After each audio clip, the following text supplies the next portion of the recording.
For today's video mga gar, napa-quick escape tayo na legal. Legal dahil alam at nagpaalam ako sa asawa ko. Oh. At ang kasama ko ngayon ay isa sa mga circle of friends ko.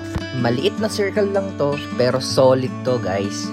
Well, ang point ng vlog na to at mga isi-share ko ay patungkol sa friendship o pagkakaibigan. Maraming klase at proseso kung paano nagiging magkakaibigan ng tao o nabubuo ang pagkakaibigan. Nandyan ang simula pagkabata or kababata, nandyan ang high school friends, nandyan ang kapitbahay, nandyan ang mga tropa mo na kasing ugali mo at kasing loko mo sa mga trip ninyo. At merong ding mga pagkakaibigan na hindi mo naman inaasahan na darating pala kayo sa puntong yon. At isang magandang halimbawa nito guys ay itong dalawa kong kasama na masasabi ko ngayon na dalawa kong kaibigan. Well, paano nga ba nangyari yon?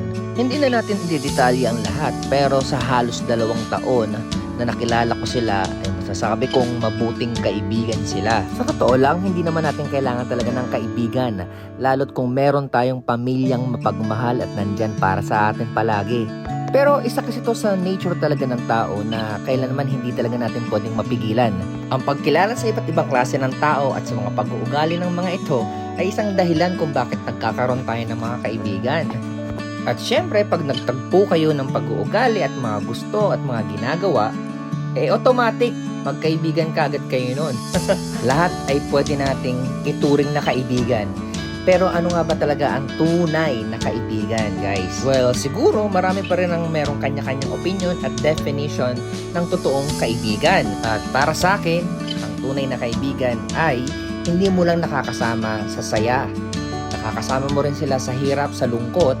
At pag ikaw ay merong sinasabi o nag-o-open ka ng mga bagay na talaga namang malalim, sila ay nakikinig at nagbibigay ng payo base sa kung ano ang tama at kung ano ang dapat. At maraming salamat sa Diyos at marami akong kaibigan. Isa na tong 2 to sa mga kaibigan na yon na ganito ang pag-uugali.